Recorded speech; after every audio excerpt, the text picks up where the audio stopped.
अंधे को कह रहे हैं आला हज़रत देख ले, क्योंकि अंधे भी दो तरह के होते हैं। एक तो वो होता है जो देख कर नहीं मानता, एक वो होता है जिसको बेचारे को नजर नहीं आता।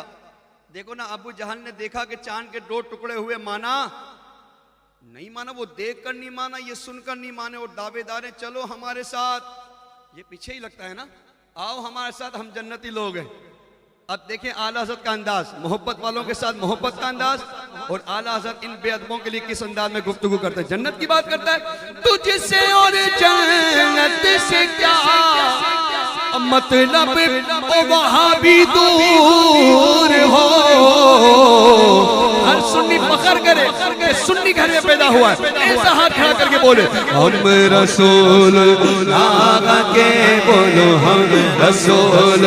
लागा के, हम रसूल लागा के,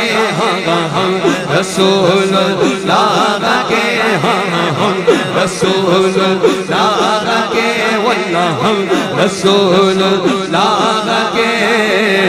वो जन्नत रसूल